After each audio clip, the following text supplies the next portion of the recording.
Ok, nous prenons rapidement la Bible. Nous sommes dans notre texte principal. Jean chapitre 1er, le verset 29.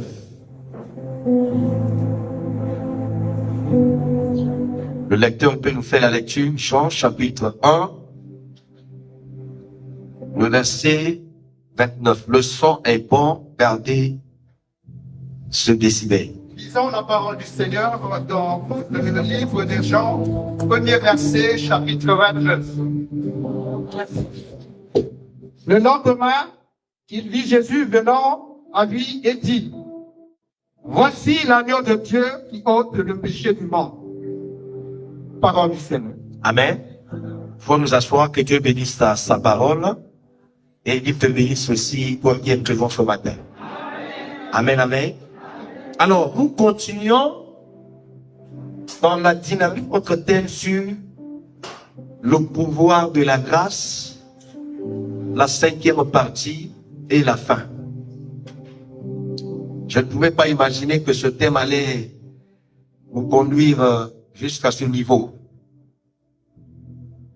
Et le sous-terme de bien certains temps est intitulé « Voici l'agneau de Dieu qui ôte le péché du monde ». Et par la grâce de Dieu, dans nos précédentes interventions, nous avons eu à expliquer cette déclaration du prophète Jean-Baptiste qui était une présentation.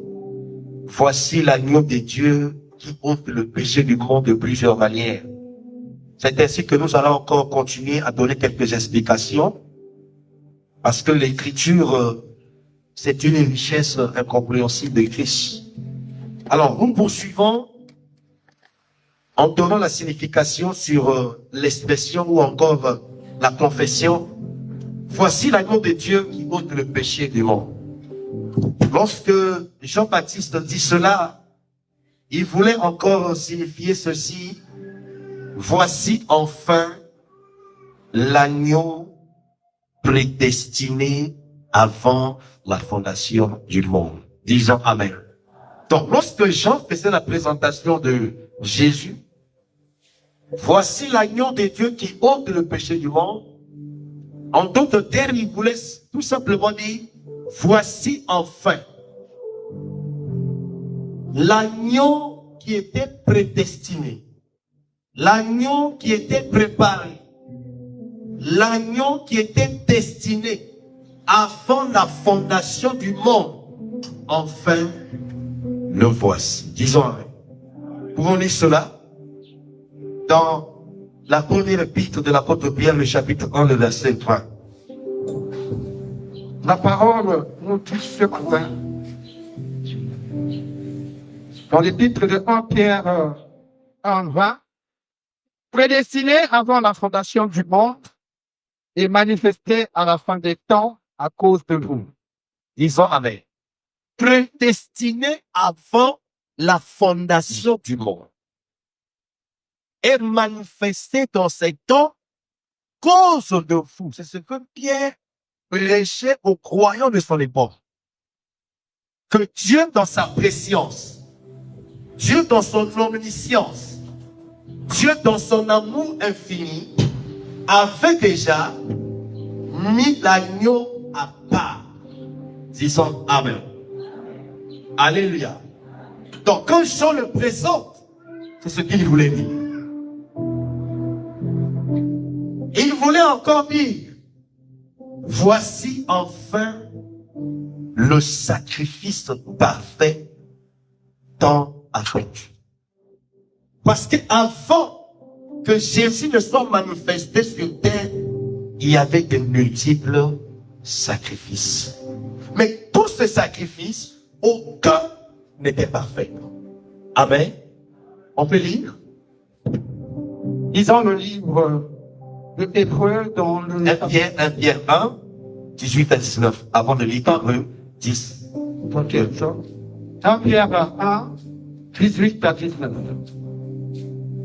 Sachant que ce n'est pas par des choses périssables, par de l'argent ou de l'or, que vous avez été rachetés de la belle manière de vie que vous avez hérité de vos pères.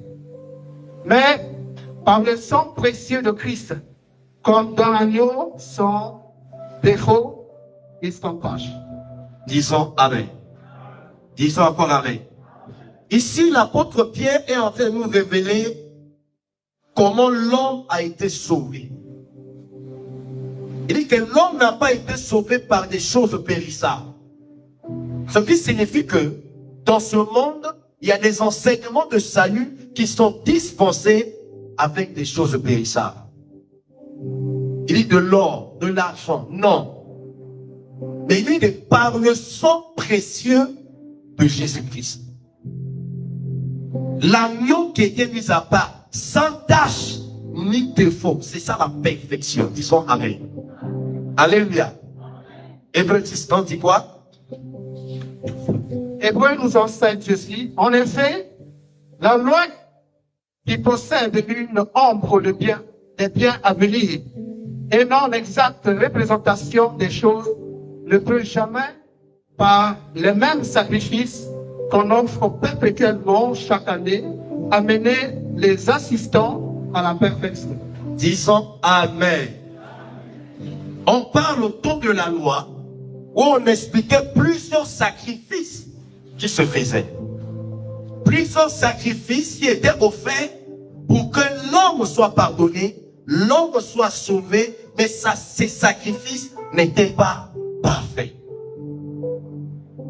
Toute l'écriture dit que ça ne peut pas amener l'homme à la perfection. Disons Amen. Et ceux qui venaient auprès de Dieu par le sacrificateur, la Bible dit, ils étaient des assistants. Or, dans ce temps de la grâce, nous ne sommes pas des assistants. Nous sommes des participants. Disons Amen. Et vous allez constater que dans notre génération, les gens deviennent plus assistants que participants. On peut faire face à un cas accidentel aujourd'hui dans notre génération. Au lieu de participer pour sauver l'accidenté, qu'est-ce qu'on fait? On assiste. La première idée, c'est de faire la vidéo et envoyer sur les réseaux sociaux. Alléluia. Les gens vont en prière à la montagne. Ils vont comme des assistants. Il faut prendre des photos pour publier. Mais je suis en jeûne de 40 jours. Ils ne sont plus participants de la présence de Dieu. Mais on est des assistants. Quand on est assistant, on ne peut pas atteindre la perfection. Voilà pourquoi tout autour du tabernacle, il y avait les 12 tribus d'Israël, tout autour du tabernacle et non à l'intérieur du tabernacle parce qu'ils étaient des assistants.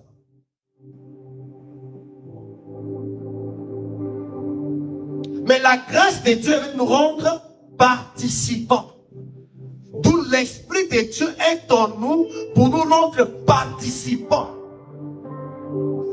Parce que sans son esprit, rien ne peut se faire.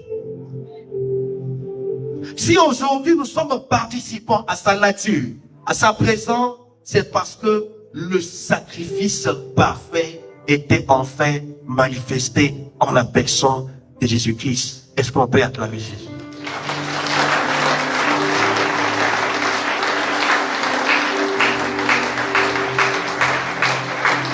Amen, amen. J'aimerais attirer l'attention de l'Assemblée et de ceux qui le suivent.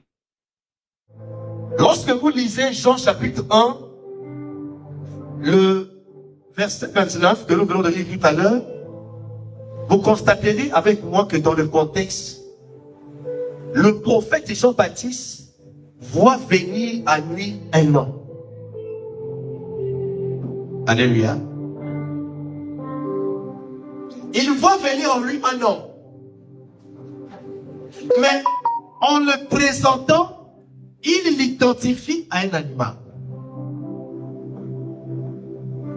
C'était pas un animal qui venait vers Jean le prophète.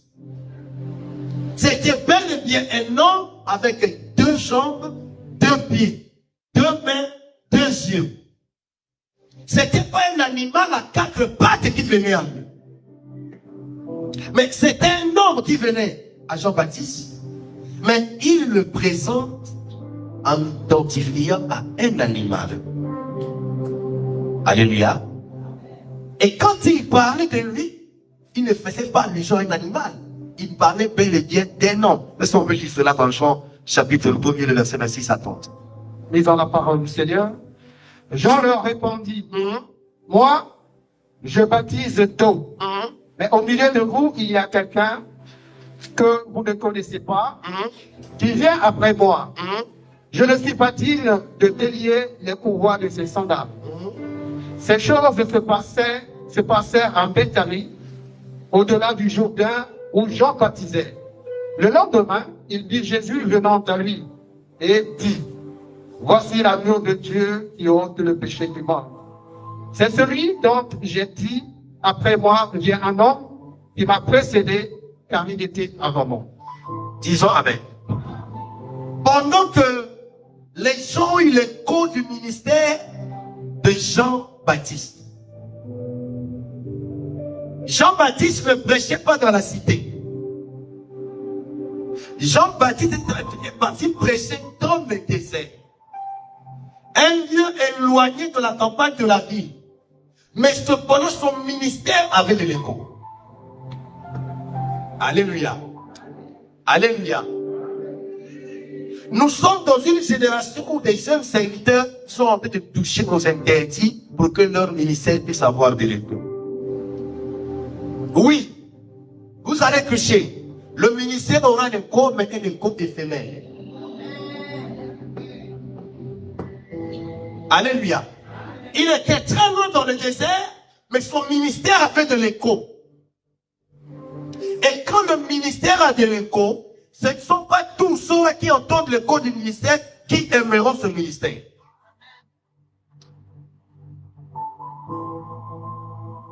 Tous ceux qui étaient contre le ministère des gens ont constitué une délégation, ils ont envoyé une délégation des pharisiens. Allez-y lui demander, est-il le Christ? Est-il Élie? Ou l'un des prophètes? Cela révèle la crise de la révélation en Israël. Ils attendaient le Messie, mais ils étaient capables d'identifier la manifestation du Messie. Il arrive que parfois nous prions pendant longtemps, quand Dieu commence à nous exaucer, on ne discerne pas le temps de l'exaucement. Mais je prie que Dieu te fasse grâce, que tu aies le discernement des temps. Disons encore Amen. C'est dans ce contexte-là qu'il commençait à dire qu'il y a quelqu'un qui est au milieu de vous, vous ne le connaissez pas. Quand il dit quelqu'un, il ne fait pas allusion à un animal, mais à un homme.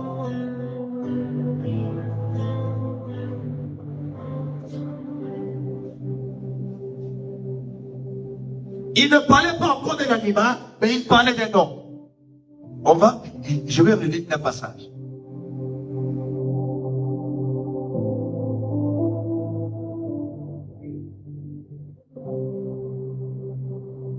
Jean lui répondit, moi je baptise d'eau, mais au milieu de vous, il y a quelqu'un que vous ne connaissez pas, qui vient après moi. Il y a quelqu'un qui vient après, suivez le langage du prophète. Après, pas avant moi. Ok?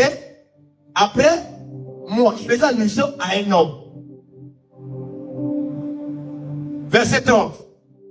C'est lui dont j'ai dit. Donc, quand il a vu Jésus venir, il fait la présentation. C'est là il continue en disant, c'est lui dont j'ai dit, après moi, vient un homme. Amen. Après moi vient un agneau. Alléluia. Suivez la suite. qui m'a précédé. Et c'est comme s'il y a une contradiction. Relisons le verset 26. Jean leur répondant à la délégation qui était venue. Moi je baptise d'eau, mais au milieu de vous il y a quelqu'un que vous ne connaissez pas, qui vient après moi. Maintenant, après la présentation, il dit, c'est lui dont j'ai dit, après moi vient un homme. Donc, il retient ce qu'il avait dit au verset 26. Mais, écoutez la suite. Vient un homme qui m'a précédé car il était avant moi. Celui qui vient après le prophète et Jean, c'est Jésus l'homme. Mais celui qui l'a précédé, c'est pas Jésus l'homme. C'est l'agneau. Disons encore amen. Disons encore amen. Je saisis cette occasion pour fortifier quelqu'un ce matin. Que avant que ton ennemi ne rentre en scène pour te combattre, quelqu'un était avant.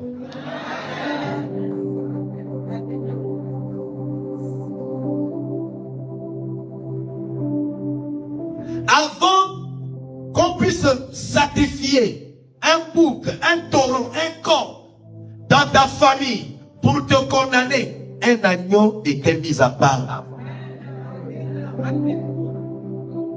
Tous les faux sacrifices qui se font sous le soleil, il y avait un agneau qui était mis à part avant. Il y avait un sacrifice parfait qui était mis à part avant. D'où l'apôtre Pierre dit, il a été manifesté à cause de vous. Je veux dire à quelqu'un ce matin, Jésus, l'agneau de Dieu, a été manifesté à cause de toi. Le sacrifice parfait, qui est capable d'annuler tout sacrifice qui réclame ta vie. Voici l'agneau de Dieu, le sacrifice parfait, capable d'annuler, d'anéantir tout sacrifice qui réclamait ta vie. Reçois la grâce de Dieu ce matin au nom de Jésus-Christ. Si tu crois, tu es béni par cette parole. Disons amen. Disons amen. Donc quand Jean dit, voici l'agneau de Dieu qui ôte le péché du monde, Jean voyait au-delà de l'humanité de Jésus. Jean voyait la divinité. Je prie ce matin que Dieu te fasse grâce, qu'il t'ouvre les yeux à voir ce qu'il avait destiné ton éternité te concernant. Je reprends. Je déclare ce matin que Dieu te fasse grâce par le Saint-Esprit à voir ce qu'il avait prédestiné, ce qu'il avait préparé, ce qu'il avait prévu depuis l'éternité te concernant, que Dieu te le fasse voir. Parce que l'agneau qui était prédestiné dans l'éternité, quand l'agneau a été manifesté sur la terre, Jean-Baptiste a eu la grâce d'identifier l'agneau qui était prédestiné depuis l'éternité. Que Dieu te fasse grâce à identifier ce qui t'a prédestiné depuis l'éternité lorsque cela va se manifester te concernant. Reçois cette grâce au nom de Jésus. Disons amen. Disons encore amen.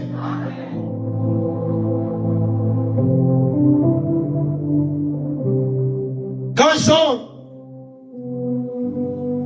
présente l'homme Jésus comme étant un animal, l'agneau qui ôte le péché du monde, c'était une révélation du plan de Dieu pour la rédemption cachée depuis l'éternité et dans les temps jusqu'à la manifestation de Jésus-Christ sur terre. Quand Jean dit, voici l'agneau de Dieu qui ôte le péché du monde, il révélait le plan de Dieu, le plan de la rédemption, le plan du salut, caché depuis l'éternité et à travers les âges, qui a été manifesté sur la terre. Et je veux dire ça, voici enfin la révélation du plan de Dieu pour le salut de l'humanité. Et je prie ce matin que Dieu te révèle un plan pour ton salut. Que Dieu te révèle un dessein pour ta délivrance. Qu'il te révèle un dessein pour ta guérison, pour ta victoire. Et reçois cette grâce au nom de Jésus-Christ. Disons Amen. Disons encore Amen. Et la Bible appelle cela le mystère caché ou encore l'ombre. Le plan de Dieu qui était caché depuis l'éternité était tout un mystère. En d'autres expressions bibliques, l'ombre des choses à venir. Est-ce qu'on peut lire cela pour certifier ce que je suis en train de dire? Colossiens 1:26 et 2:17. Le mystère caché de tout le temps et dans tous les âges s'est révélé maintenant à ses saints. C'était l'ombre des choses à venir, mais le temps est en Christ. Disons Amen. Le mystère caché de tous les âges a été révélé maintenant pas à tout le monde, mais à ses saints. Disons Amen. Dieu ne se révèle pas à tout le monde. Voilà pourquoi lorsque les frères de Jacob, les frères de Joseph sont arrivés en Égypte, Joseph n'était pas encore identifié par ses frères. Parce qu'il était habillé comme un Égyptien.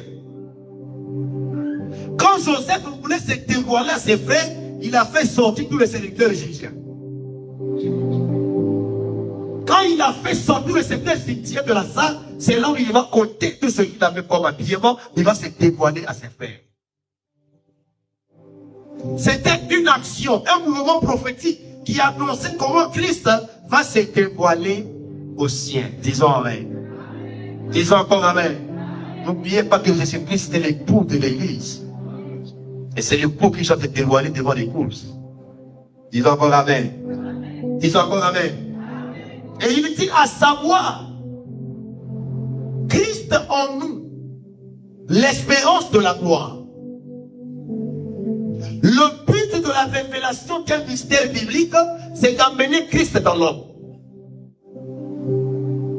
Si je donne des révélations, soi-disant entre guillemets, extraordinaires, si ça n'amène pas Christ dans l'homme, c'est qu'il t'a eu. C'est un discours persuasif. C'est de la philosophie humaine. Il a savoir Christ en nous, l'espérance de la gloire.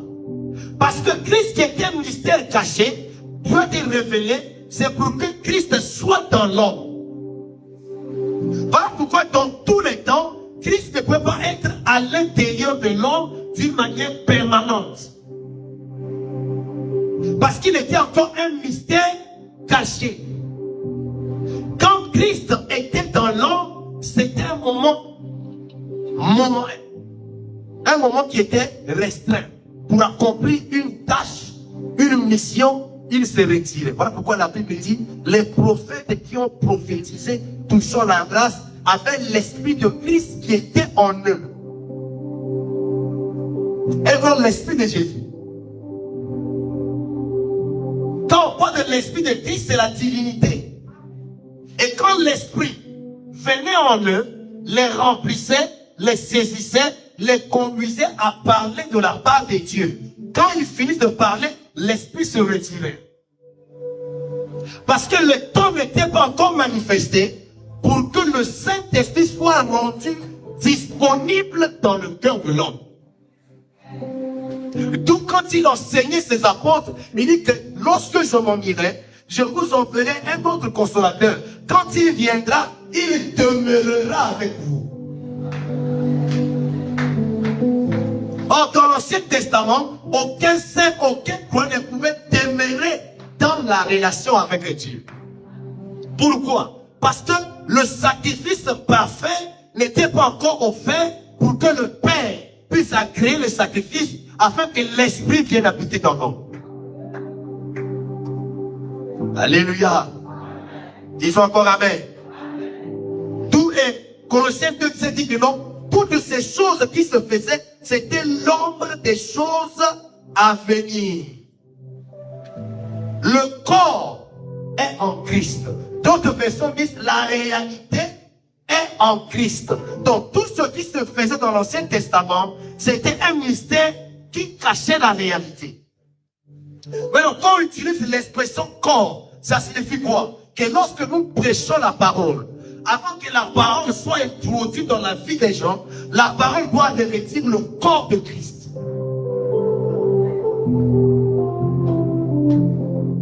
Parce que Christ est la centralité des Écritures. Quand la parole révèle le corps de Christ, l'Esprit imprime cette parole dans ta vie. En ce moment, l'enseignement que tu écoutes devient cher en toi. La parole qui a revêtu la chair ne se limite pas sur Jésus. L'enseignement que tu écoutes doit revêtir ta chair. Pour que tu deviennes un comme le message que tu as écouté. En ce moment, je peux rejoindre la plume de l'apôtre Paul. Vous êtes une lettre écrite de Dieu. Est-ce que ce matin, je m'adresse à des lettres écrites de Dieu? Tu es une lettre écrite de Dieu. Disons Amen. Disons Amen. Tu n'es pas une épître. Parce qu'il y a un différence entre une épître et une lettre. Amen. Facilement lisez les épîtres. Ce sont les petits écrits. Avec un peu de versets. Toute lettre est une épître, mais toute épître n'est pas une lettre.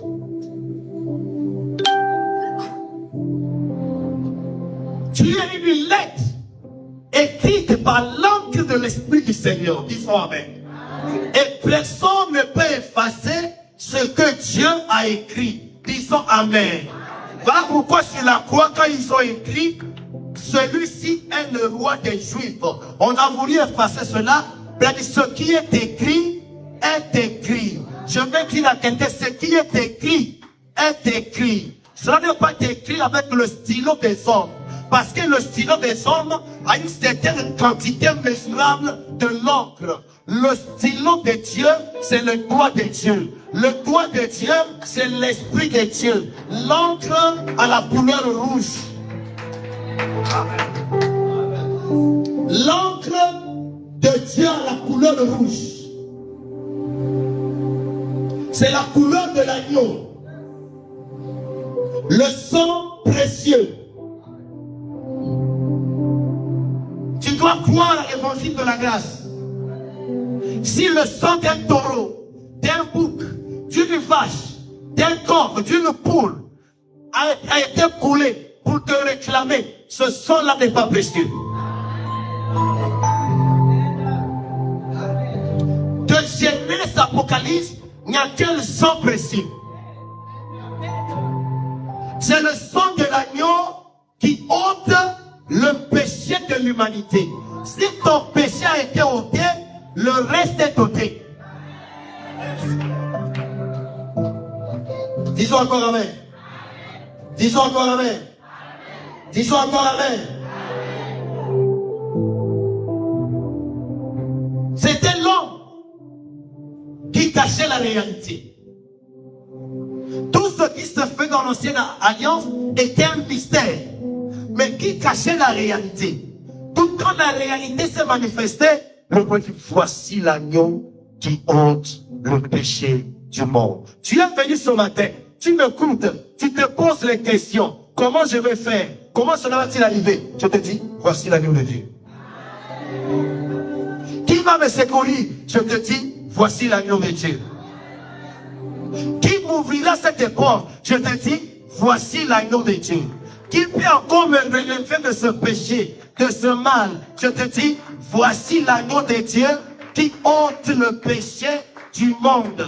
J'avais dit la fois passée, il n'ôte pas le péché du quartier, le péché de l'environnement, le péché d'un continent, il ôte le péché du monde. C'est-à-dire, il ôte le péché de la planète Terre. Alléluia. Je vais vous donner quelques exemples de la Bible qui montraient l'homme des choses à venir jusqu'à ce que l'agneau soit présenté. Ce sont des enseignements qui doivent te booster à la foi biblique. Pour que tu enlèves la peur du lendemain. Que tu retrouves ton identité en Christ. On peut y aller? Lisons la parole dans le livre de Genèse, chapitre 3, verset 21. L'Éternel Dieu fit à Adam et à sa femme des habits de peau, et il les a revêtis. Disons Amen. Ici, c'était l'âge de la chute. Paul dit dans Colossiens 1, 25, le mystère caché de tous les âges. Oh, il y avait l'âge de l'innocence, c'est-à-dire avant le péché d'Adam et Ève. Après le péché d'Adam et Ève, c'est l'âge de la chute. L'âge de la conscience. Et l'Écriture dit que non, l'Éternel a fait des habits de peau. Dieu n'a pas cousu ce habit dans l'éternité. Parce qu'Adam et Ève n'étaient pas dans l'éternité physiquement. Dieu est descendu. Dieu s'est manifesté dans le temps. On appelle ça la Christophanie, c'est-à-dire l'apparition de Christ sous forme humaine. Ou encore la théophanie, l'apparition de Dieu sous forme humaine. La Bible dit que personne n'a jamais vu Dieu. Or, quand Dieu est venu vêtir la terre, ils ont vu Dieu. Mais ils ont vu Dieu sous forme humaine. Parce qu'avec la nature pécheresse, on ne peut pas supporter la plénitude de sa divinité. Pourquoi? Parce que ses yeux sont tellement purs pour supporter l'iniquité de son apparence et droit. Donc quand Dieu rentre dans le temps, pour venir chercher l'animal, il a revêtu un corps. D'où il va chercher l'animal, il tue l'animal et il va vêtir Adam et Ève. C'est ça que lui appelle l'ombre des choses à venir. C'était un mystère. Tout dans l'enseignement précédent, j'avais dit, Adam n'a vu que la peau, Adam n'a pas vu la chair, Adam n'a pas vu le sang, parce que c'était un mystère caché. Le sang et la chair sera révélés après la présentation de l'agneau. Donc, quand Jean a présenté l'agneau, pendant que l'agneau prêchait, il dit, vous devez manger ma chair et boire mon sang, que j'avais caché à Adam et Ève.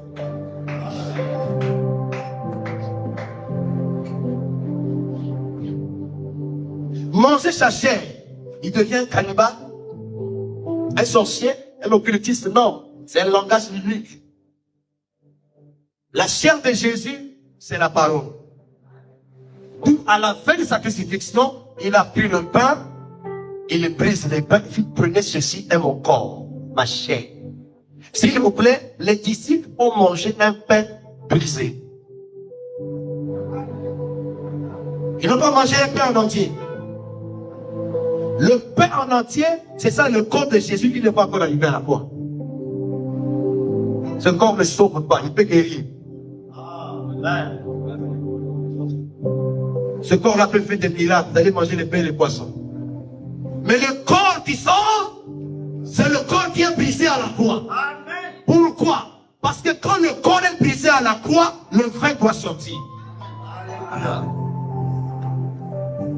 Or, le vin ne peut pas sortir si on ne presse pas le vin. Tout son corps doit être pressé par les coups de la croix pour que le sang sorte, qu'on puisse boire. Et quand il donne le sang, il dit, prenez ceci. Il dit, c'est le sang de la nouvelle alliance qui sera versé, qui n'est autre que sa vie.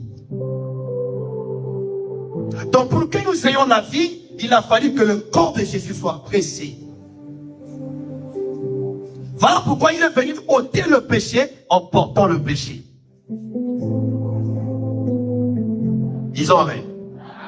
Un exemple de l'ancienne alliance qui cachait l'œuvre de la rédemption, l'œuvre de la réalité. Un deuxième exemple, on peut lire Papa Bertin. Lisons dans le livre de la Genèse, chapitre 22, 13e verset.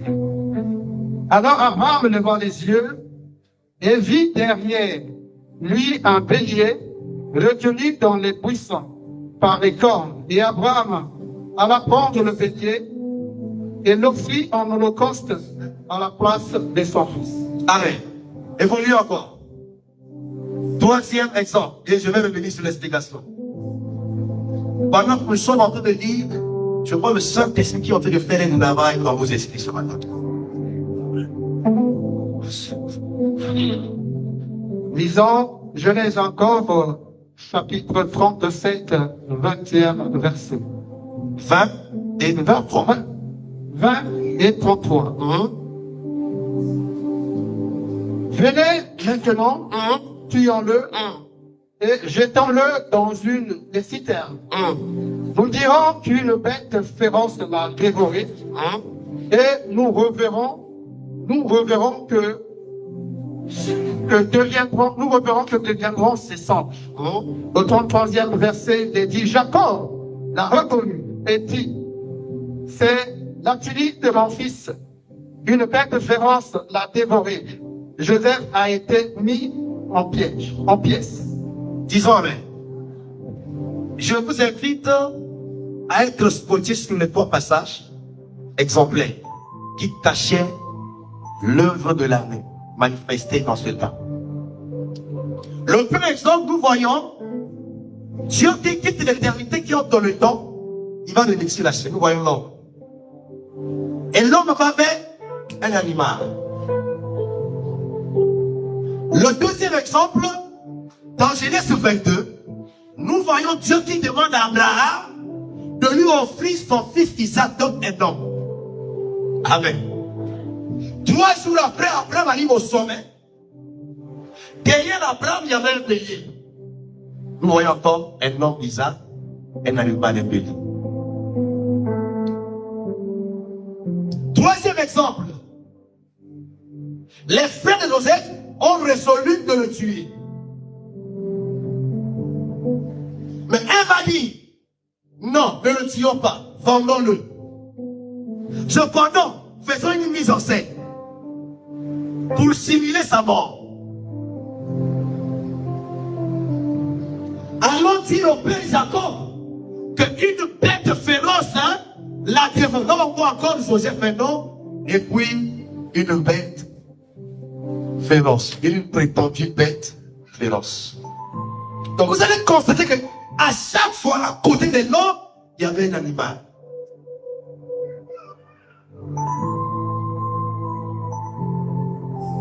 Dieu qui révèle la chair, c'est ça l'homme qui a tué un animal. Vous faites-il attendre rien? Abraham qui va au sommet avec l'homme, son fils. Après, il y avait encore un animal. Donc l'animal a été toujours présent dans l'homme. Voilà pourquoi Adam n'a pas vu cet animal. Parce qu'il était dans l'ombre. L'ombre pas quelque chose. Numéro 1, l'éternité. 2, tout le temps de l'Ancien Testament. Donc quand Jean dit, voici l'agneau de Dieu qui ôte le péché du monde, nous avons dit que l'animal qu'on avait tué en faveur d'Adam et Ève, le bélier qui était derrière Abraham, la prétendue bête féroce qui avait dévoré Joseph, n'était qu'une seule personne. Disons Amen. Amen. Disons Amen. Amen. Donc quand cette personne s'est manifestée, Jean a dit, voici l'animal qu'Adam n'avait pas vu. Voici le bélier qui était pourvu à la montagne. Le bélier était derrière Abraham. Le bélier n'était pas devant Abraham, mais le bélier était derrière Abraham. C'est Isaac qui était devant Abraham. Isaac qui est devant Abraham, c'est ça Jésus qui venait devant Jean-Baptiste. Amen.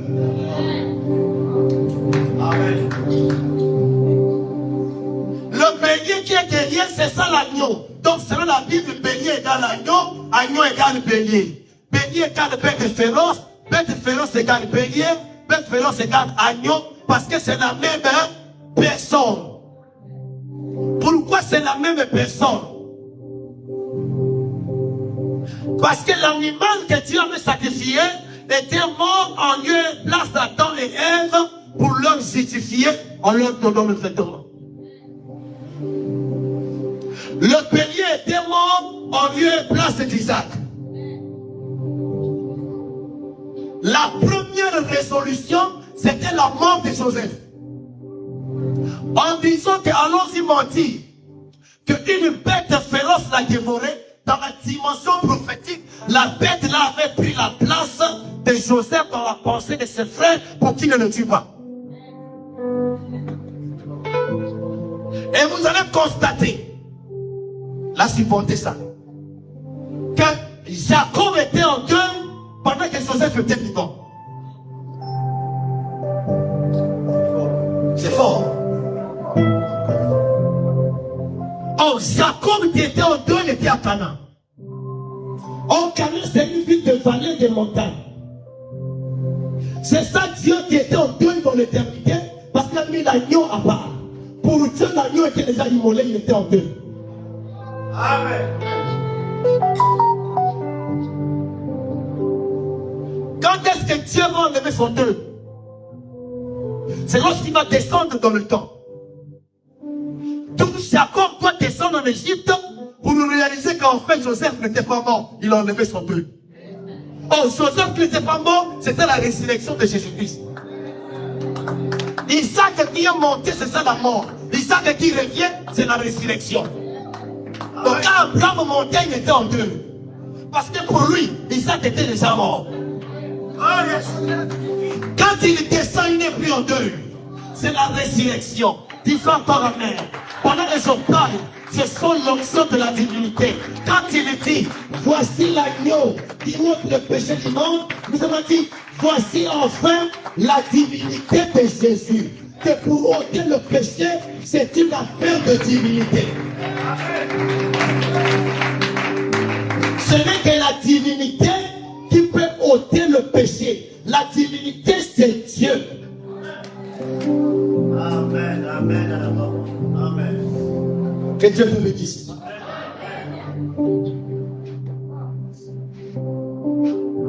Disons amen. Et il dit, voici l'agneau qui ôte le péché. Et Dieu expressément va choisir deux personnes. La première s'appelait Jean. La deuxième s'appelait aussi Jean. Le premier Jean a vu un homme avec les yeux de la chair à 2 jambes, 2 pieds. Mais au-delà de l'humanité de Jésus, il a vu un animal à 4 pattes avec les 2 oreilles. Je prie ce matin que Dieu t'amène dans une dimension de perception. On peut avoir les mêmes prénoms, on n'est pas appelé à avoir les mêmes choses de la même manière. Le deuxième Jean, l'apôtre, a aussi vu l'agneau avec 7 cornes. Donc on peut avoir les mêmes noms Christian, on n'aura pas la même perception. Je déclare ce matin, même si tu portes le même nom que quelqu'un d'autre, vous n'aurez pas la même perception.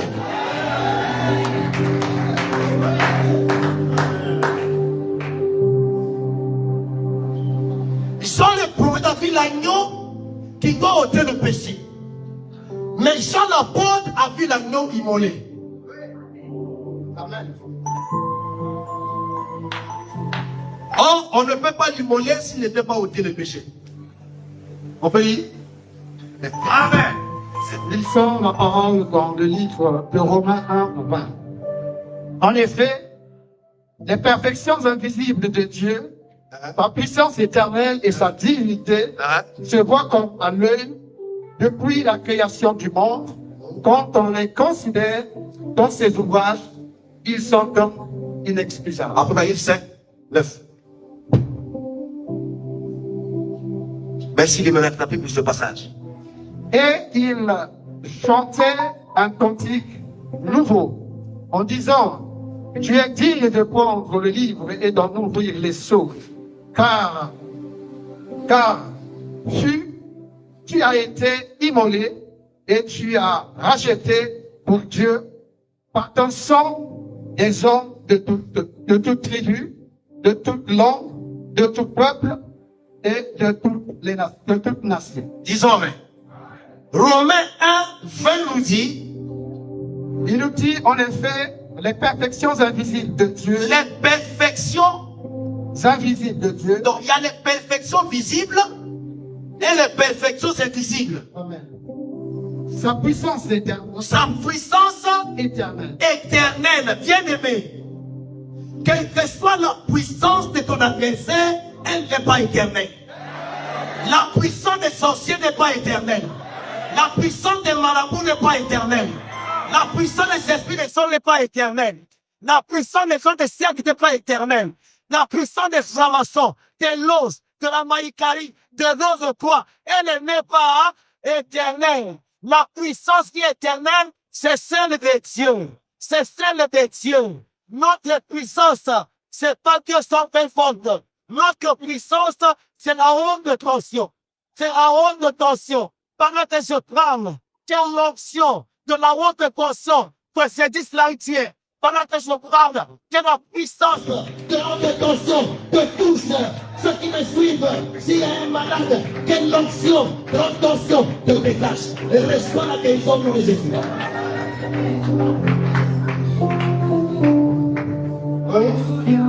Et sa divinité se voit comme. Et sa divinité se voit comme à l'œil. Comme à l'œil. Depuis la création du monde. Depuis la création du monde. Quand on les considère dans ses ouvrages, Dieu avait caché la divinité dans la création. Or, les animaux faisaient partie de la création. Donc, dans l'agneau de l'Ancien Testament, Dieu cachait sa divinité. Dans le bélier, il avait caché sa divinité. La bête féroce, il avait caché sa divinité.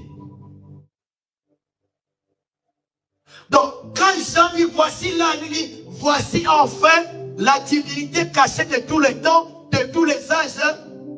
Là, voici la divinité manifestée. Alléluia. Alléluia. Alléluia. Que Dieu te bénisse. Et que tu sois rétabli par la divinité au nom de Jésus-Christ. Dis-moi Amen. Dis-moi encore Amen. Pendant que Jean, le prophète, le présentait, il n'était pas encore immolé. Mais il présente la mission qu'il est venu réaliser. Accomplir ce qui est juste. Après avoir été immolé, offert en sacrifice parfait à la croix, Jean le prophète présentant l'agneau immolé. C'est-à-dire l'agneau sacrifié. Oui, dans la connaissance, les Juifs ont tué Jésus. Les Romains ont crucifié Jésus. Et dans la prophétie, c'est lui-même qui s'est donné. Et c'est le Père qui l'a permis. Arrive tirer malheur sans que l'Éternel en soit l'auteur. La mort de Jésus était un malheur. Mais un malheur qui cachait le bonheur. Parce que la gloire de Dieu, c'est de cacher les choses.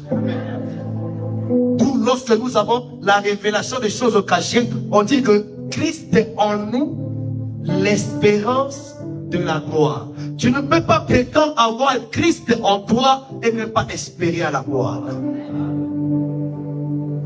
Donc la présence de Christ, l'agneau en toi, t'amène à l'espérance de la gloire. Qu'un jour, nous allons hériter la présence glorieuse de l'agneau. Voilà pourquoi l'impact de son œuvre, de son sacrifice, a fait de nous un royaume et des sacrificateurs. Des sacrificateurs sauvés pour le servir.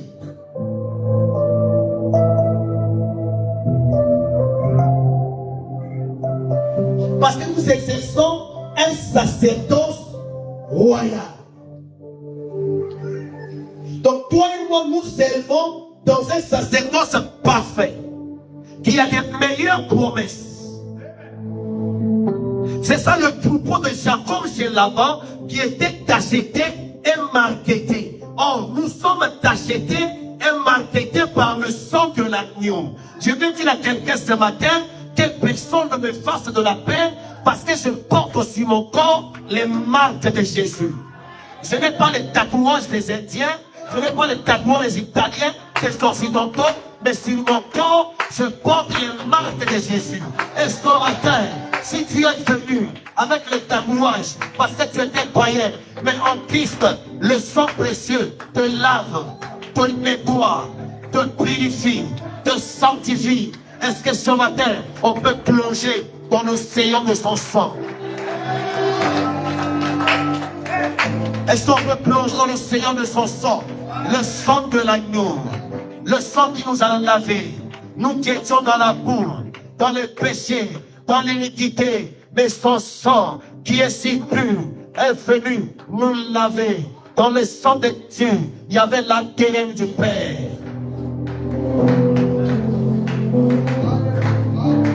Dans le sang de Jésus, il n'y avait pas l'ADN de Joseph, il y avait l'ADN du Père, parce qu'il est sorti du sein du Père. Je veux dire à quelqu'un ce matin, si ton ADN est infecté, ton ADN est infecté par l'ADN des parents qui te réclament, tu as l'ADN du roi des rois, parce que tu as le sang royal, tu as l'ADN du roi des rois, tu as le sang royal, que personne ne te fasse de la peine, dans le nom de Jésus. Ton sang ne doit pas couler parce que le sang de l'agneau avait coulé à ta place. Ton sang ne doit pas couler, ni le sang de tes enfants, de ton mari, de ton épouse, ne doit couler à terre parce que le sang de l'agneau avait coulé à ta place.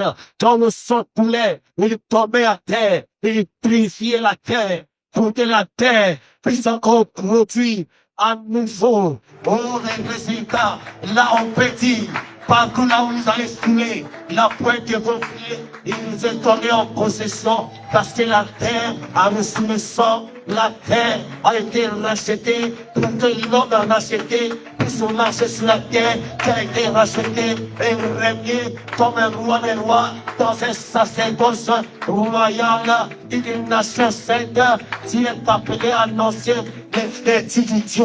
Peuple de Dieu, est-ce qu'on peut se mettre debout ou se prosterner pour adorer l'agneau immolé? La fin de ce message, c'est de l'adorer. L'agneau immolé, au milieu du trône, il y avait les 4 êtres vivants, les 4 onctions. Il y avait les 24 êtres vieillards. C'était les rachetés de tous les temps qui devaient chanter les cantiques des rachetés pour adorer l'agneau immolé. Jean le prophète a présenté l'agneau qui ôte le péché de Dieu. Mais Jean l'apôtre a présenté l'agneau immolé. Le sacrifice parfait. Et sur base du sacrifice parfait, on peut lui rendre une adoration parfaite. Merci Seigneur. Pour ceux qui nous suivent, soyez bénis. La semaine prochaine, à partir de mardi, nous aurons un grand séminaire. Nous allons parler sur la conquête du territoire par le moyen de l'évangile. De mardi à dimanche, que Dieu vous bénisse. Shalom. Free audio post-production by alphonic.com.